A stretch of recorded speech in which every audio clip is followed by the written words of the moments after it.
ان الحمد للہ والصلاة والسلام علی رسول اللہ اما بعد اعوذ باللہ من الشیطان الرجیم بسم اللہ الرحمن الرحیم 27واں پارہ شروع ہوتا ہے۔ اللہ پاک فرماتے ہیں ابراہیم علیہ السلام نے کہا جب وہ فرشتے فلسطین میں آئے، انہوں نے دعوت کی، جب انہوں نے ہاتھ نہیں بڑھایا تو ڈر گئے کہ یہ تو یعنی کہ فرشتے ہیں، تو فرشتے کوئی خاص ہی مہم پہ آتے ہیں۔ پہلے انہوں نے بشارت دی اسحاق علیہ السلام کی، اور پھر پوتے کی بھی ساتھ دے دی کہ یعقوب کی۔ پھر انہوں نے پوچھا قال فما خطبکم ایھا المرسلون، اے بھیجے گئے فرشتوں تمہارا معاملہ کیا ہے، کیا مہم ہے؟ قالوا کہنے لگے انا ارسلنا الی قوم مجرمین، ہم مجرم قوم کی طرف بھیجے گئے ہیں۔ شام کے علاقے میں صدوم کی بستیوں میں ہم جنس پرست قوم تھی، جہاں حضرت لوط علیہ السلام ان کو سمجھاتے تھے لنرسل علیہم حجارۃ من طین، تاکہ ہم اس پہ یعنی کہ برسائیں پتھر، پکی ہوئی اینٹ کے، کھنگریالی اینٹ کے پتھر ان پہ پھینکیں۔ اور اس طرح اس قوم کو پھر ہلاک کر دیا گیا۔ اسی طرح آگے اللہ تعالیٰ اسی پارے میں فرماتے ہیں وَالسَّمَاءَ بَنَيْنَاهَا، آسمان کو ہم نے تعمیر کیا، اس کی سجاوٹ، اس کی بلندی، بِأَيْدٍ، اپنے ہاتھوں سے، اپنی قدرت سے، وَإِنَّا لَمُوسِعُونَ، اور ہم اس کو وسعت دے رہے ہیں۔ تو کائنات کی ہر چیز وسعت کی طرف ہے۔ فصلوں کو دیکھیں، زمین جو فصلیں نکالتی ہے، انسانی آبادی بڑھ رہی ہے، اسی طرح ذخائر نکل رہے ہیں نئے سے نئے، اور دوسرا سیاروں کے درمیان فاصلہ بھی بڑھ رہا ہے۔ اسی لیے کہتے ہیں کہ یہ دنیا اپنے اینڈ کی طرف جا رہی ہے۔ تو یہ جس طرح غبارے کو یعنی کہ پھلایا جائے تو پھیلتا جاتا، پھر ایک وقت آتا وہ پھٹ جاتا ہے۔ والارض فرشناها، ہم نے زمین کو بچھا دیا، ہے گول لیکن ہم نے انسانی آبادی کے لیے بچھا دیا۔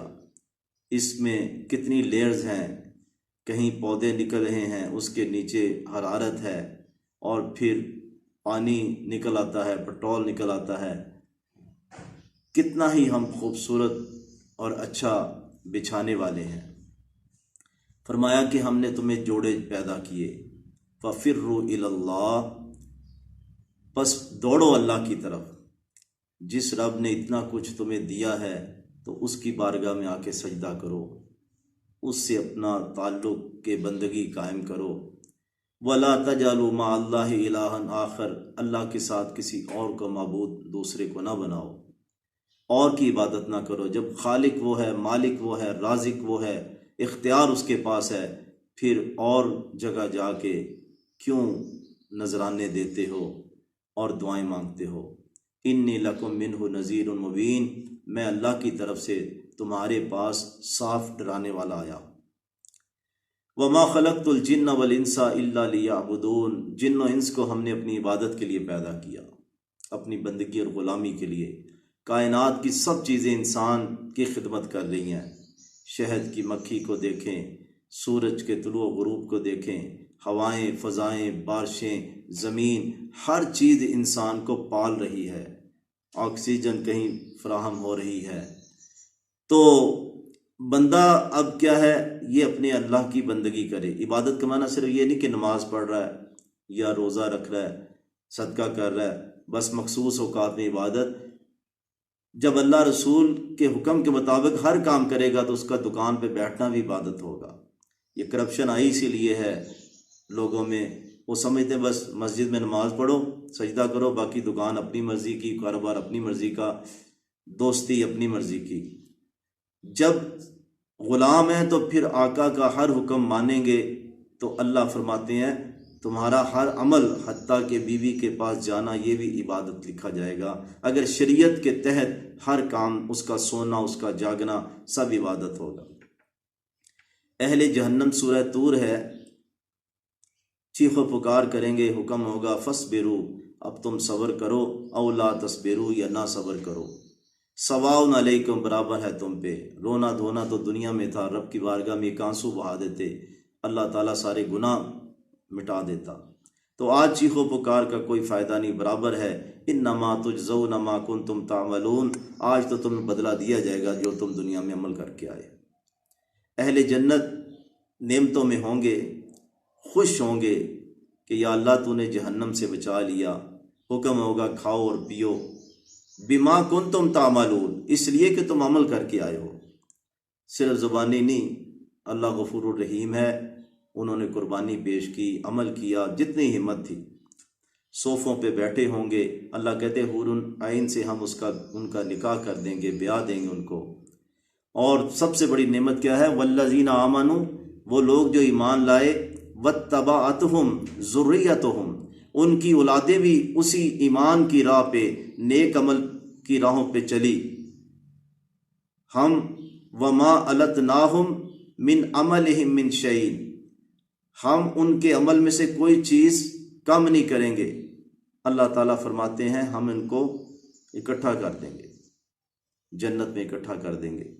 اور یہ نہیں ہوگا، اولاد اگر نیچے والے درجے پہ ہے تو والدین کو ملانے کے لیے اوپر سے نیچے نہیں لایا جائے گا، اولاد کو والدین کی نیکی کی برکت کی وجہ سے ان کو اوپر والدین کے ساتھ ملا دیا جائے گا۔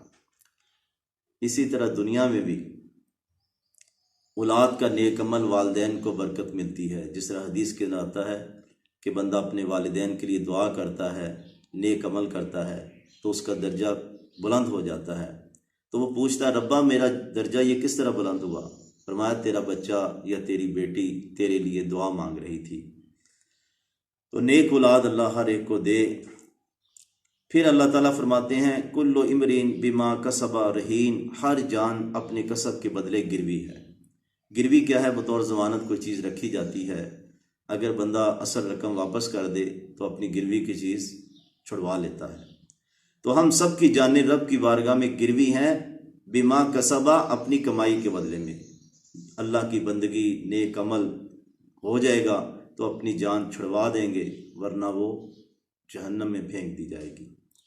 سورہ نجم ہے، اللہ تعالیٰ فرماتے ہیں هو اعلم بکم، وہ اللہ خوب جانتا ہے تمہیں، اے انسانوں، اذا انشاکم من الارض، جب اس نے تمہیں زمین میں پیدا کیا، فلاں محلے میں، فلاں گھر میں، بلکہ وَإِذْ أَنْتُمْ أَجِنَّةٌ، جب تم چھپے ہوئے تھے، جنین کہتے چھپی ہوئی چیز، جن بھی اسی سے نکلا جو نظر نہیں آتا، فی بطون امہاتکم، تم اپنی ماؤں کے پیٹوں میں جنین کی حالت میں تھے، پوشیدہ تھے، اللہ تمہیں اس وقت بھی جانتا تھا، اس لیے فلا تزکوا انفسکم، اپنے تزکیے کے تذکرے نہ کرو، اپنی جانوں کے پاکیزگی کی چیزوں کو بیان نہ کرو، اپنے منہ میاں مٹھو نہ بنو۔ آج بندہ بڑا خوش ہوتا ہے، بادشاہ کے وقت لوگ شاعر آتے تھے، کوئی بھانڈ آتا ہے، بندہ پیسے دیتا ہے، تعریف سنتا ہے، حالانکہ اسلام کے اندر تو ہے کہ تعریف وہ پسند ہی نہیں کی کہ اس کے منہ کے آگے اوپر کی جائے۔ تو یہاں تو لوگ خوش ہوتے ہیں، بلکہ لوگوں کو بلاتے ہیں کہ آؤ ہماری تعریف کرو۔ فرمایا اپنے قصیدے نہ پڑھو، هو اعلم بمن اتقى، اللہ جانتا ہے کہ پرہیزگار کون ہے۔ جب انسان کی ابتدا یہ ہے کتنی کمزوری اور نڈھالی میں، اور پھر اس کو اپنے انجام کا نہیں پتہ کہ میرا انجام یعنی کہ کس حالت میں ہوگا، نیکی پہ ہوگا یا اسی طرح یعنی کہ گناہ پہ ہوگا، تو ہر وقت ڈرتے رہنا چاہیے کہ وہ اس کو اپنے آپ کو یا پھولا نہ ہوا سمجھے کہ میں بڑا پارسا ہوں، میں بڑا نیک ہوں، تو بس اللہ تعالیٰ سے خاتمہ بالخیر ہی مانگتا رہے۔ اسی طرح سورہ قمر ہے، اقترب الساعۃ وانشق القمر، قیامت قریب آ گئی اور چاند پھٹ گیا۔ یہ رسول اللہ صلی اللہ علیہ وسلم کے زمانے میں موضع ہوا۔ بعض نے احادیث میں ہے کہ انہوں نے مطالبہ کیا، تو بعض میں یہ ہے کہ نہیں، وہ خود ہی چاند دو ٹکڑے ہوا اور لوگوں نے دیکھا، اور بلکہ کئی لوگوں نے کہا یہ ہماری آنکھوں پہ جادو ہو گیا ہے، ہم نہیں مانیں گے، کوئی دور سے بندہ آئے گا تو پھر بتائے گا۔ تواتر کے ساتھ روایتیں ہیں، باہر سے قافلہ آیا تو وہ کہنے لگے ہاں ہم نے دیکھا۔ یہ بالکل چند لمحے ہوا، بلکہ مالی دانا کے ایک مہاراجا بھی، اس نے بھی تاریخ فرشتہ میں ہے کہ یہ منظر دیکھا، کیونکہ اس وقت لوگ سوئے ہوتے ہیں اور دنیا کے دوسرے حصے پہ دن ہے، اور نہ یہ پہلو الارم کیا گیا کہ بھی اب چاند 2 ٹکڑے ہونے والا ہے۔ یہ چند لمحے ہوا اور پھر آپس میں جڑ گیا۔ بلکہ سائنس بھی کہتی ہے کہ ان سیاروں کے درمیان اندر بہت زیادہ آگ ہوتی ہے، دھاتیں پگھلتی ہیں، بعض کا ٹیمپریچر بہت بڑھ جاتا ہے تو اس کا ٹکڑا ہو جاتا ہے، پھر اگر مقناطیسی کشش شکل وہ زیادہ ہو تو یہ جڑ جاتا ہے۔ تو بہرحال یہ ایک واقعہ ہوا اور قیامت قریب آ گئی کہ جس طرح آج چاند پھٹا ہے، کل کو یہ سیارے اور کائنات اور یہ کہکشائیں سب پھٹ جائیں گی۔ اللہ تعالیٰ فرماتے ہیں وَلَقَدْ يَسَّرْنَا الْقُرْآنَ لِلذِّكْرِ فَهَلْ مِن مُدَّكِرٍ، ہم نے تو قرآن کو آسان کر دیا، پڑھنے میں بھی، حفظ کرنے میں بھی، اس کے غور و فکر اور معنی سمجھنے میں بھی آسان کر دیا۔ ہے کوئی نصیحت پکڑنے والا؟ بد نصیب ہے وہ عالم جو لوگوں کہتے ہیں 14 علم حاصل کرو پھر قرآن سمجھ آئے گا، بلکہ کئی تو یہاں تک کہتے ہیں قرآن ڈائریکٹ تم نے پڑھنا شروع کر دیا تو گمراہ ہو جاؤ گے۔ اللہ کہتے ہیں آسمان سے بار بار سورہ قمر میں ہم نے قرآن کو آسان کر دیا۔ ہے کوئی یسر القرآن کا معنی یہی تھا، آسان قرآن۔ ہے کوئی نصیحت پکڑنے والا؟ اور بلکہ ہماری زبان میں تو 70% قرآن کے لفظ اردو میں ہی مشتمل ہیں، استعمال ہوتے ہیں۔ تھوڑا سا بندہ غور کرے تو قرآن مجید کا معنی مفہوم سمجھنا شروع ہو جاتا ہے۔ اسی طرح سورہ قمر میں ہے جو متقین ہے باغوں اور نہروں میں ہوں گے، فی مقعد صدق، سچی مجلس میں ہوں گے، عند ملیک، اس بادشاہ کے پاس، مقتدر، جو بہت زیادہ قدرت والا ہے۔ لیکن جہاں امیر بندے شہزادے رہ رہے ہوں، بندے کو اس کو پاس مکان مل جائے، رہائش مل جائے تو وہ پھولے نہیں سماتا۔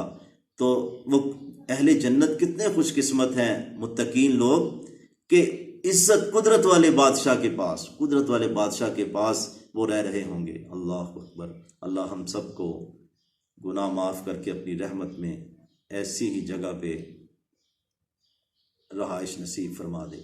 سورہ رحمان، الشمس والقمر بحسبان، سورج و چاند ایک ضابطے کے تحت بندھے ہیں۔ سیارے، ستارے، سورج اور بھی ہیں، لیکن ہماری زمین سے سورج و چاند کا جو تعلق ہے ایک ضابطے کے تحت ہے۔ 1 سیکنڈ کا، دن کا آگے پیچھے نہیں ہوتا۔ جو رب العالمین نے حکم دیا، ان بڑے بڑے زمین سے 10 لاکھ گنا بڑا سورج ہے۔ زمین کی گردش، اسی طرح جتنے بھی معاملات ہیں، مثلا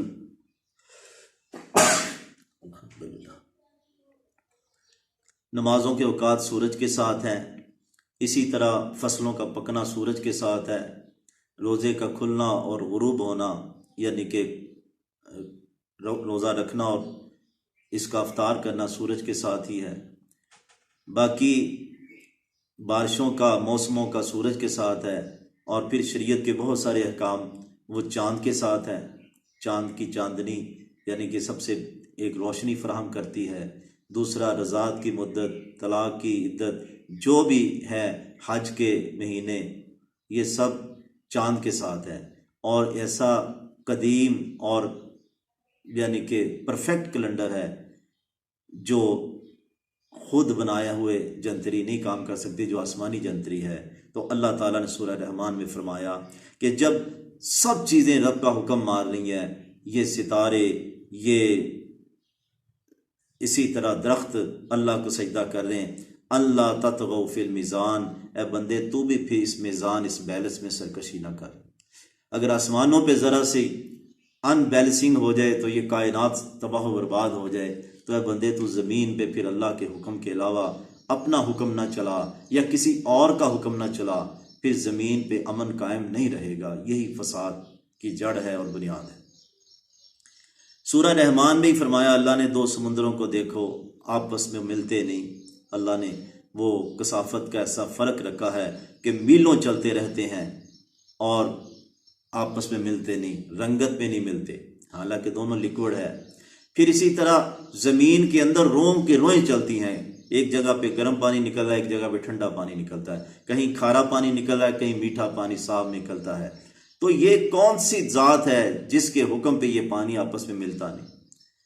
پھر اللہ رب العزت فرماتے ہیں کہ کہیں موتی اور مرجان نکلتے ہیں، بحری جہاز سمندروں میں چلتے ہیں، یہ کتنی خوبصورت کائنات کو تم دیکھو، لیکن پھر فرمایا کل من علیہا فان، سب چیزیں فنا ہو جانے والی، ختم ہو جانے والی ہیں، یہ سارا منظر عارضی ہے۔ وَيَبْقَى وَجْهُ رَبِّكَ ذُو الْجَلَالِ وَالْإِكْرَامِ، باقی رہے گا تو تیرے رب کا چہرہ باقی رہے گا جو جلال و اکرام والا ہے، اس کی ذات باقی رہے گی۔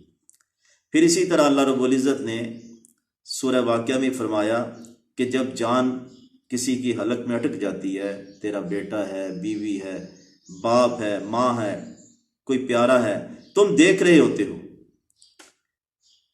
اور ہم تجھ سے زیادہ قریب ہوتے ہیں اس کے۔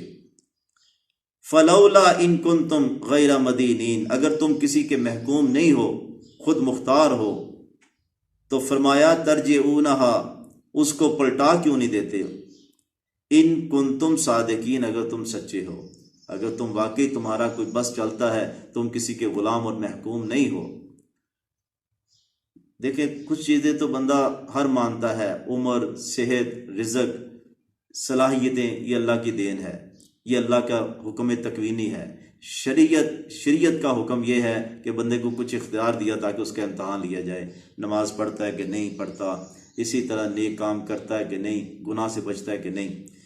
تو انسان تو بے بس ہی بے بس ہے، تیرے کتنے قریبی ترین ڈاکٹروں کی موجودگی میں، تیری موجودگی میں وہ جان حلق سے نکل جاتی ہے، تو اگر طاقتور ہے تو اس کو واپس کیوں نہیں، جان کو واپس جسم میں لا سکتا، کیوں نہیں لاتا؟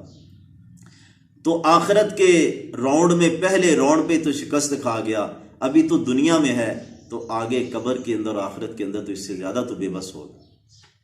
اللہ اکبر۔ سورہ الحدید، وہی بادشاہ ہے، وہی زندگی اور موت کا مالک ہے اللہ، ہر چیز پہ قدرت والا ہے، اول بھی وہی ہے، آخر بھی وہی ہے۔ اللہ تعالیٰ کہتے تم خرچ کیوں نہیں کرتے، حالانکہ وَلِلَّهِ مِيرَاثُ السَّمَاوَاتِ وَالْأَرْضِ، زمین و آسمان کی میراث، وراثت تو اللہ کے پاس ہے۔ پھر اسی طرح قیامت کا دن پل صراط پہ یہ چلیں گے تو نیک اعمال نور بن جائیں گے، راتوں کے اندھیروں میں پڑھی جانے والی نمازیں اور نیک عمل وہ نور کی شکل اختیار کر لیں گے، اور یسعی نورہم، ان کا نور ان کے آگے دائیں دوڑ رہا ہوگا، اور اس روشنی میں وہ آسانی سے پل صراط کراس کر لیں گے۔ منافق کلمہ تھوڑا بہت پڑھا، تھوڑی سی روشنی ہوگی، لیکن جب پل صراط پہ آئیں گے تو وہ روشنی بھی ختم ہو جائے گی، تو وہ مومنوں کو کہیں گے انظرونا نقتبس من نورکم، ہماری طرف ذرا دیکھنا، ہم ذرا تمہاری روشنی سے ہم بھی روشنی لے لیں۔ وہ کہیں گے بھئی روشنی ادھر نہیں ملتی، روشنی تو ادھر ملتی تھی جدھر ہم دنیا میں رہتے تھے۔ ارجعوا وراءکم، پیچھے پلٹ جاؤ، وہاں روشنی تلاش کرو۔ وہ پھر کہیں گے، چیخو پکار کر رہے ہوں گے، ہم تمہارے ساتھ نہیں رہتے تھے، ایک ہی محلہ، ایک ہی بلاک، ایک ہی کالونی تھی۔ وہ کہیں گے بلا کیوں نہیں، رہتے تو ہمارے ساتھ تھے، لیکن فتنتاتم، تمہیں فتنے میں ڈال دیا تمہاری جانوں نے، وتربصتم ورتبتم، تم انتظار میں رہے، دیکھی جائے گی، شک میں پڑے رہے، اور جھوٹی امیدیں جو تھی انہوں نے تمہیں دھوکے میں ڈال دیا۔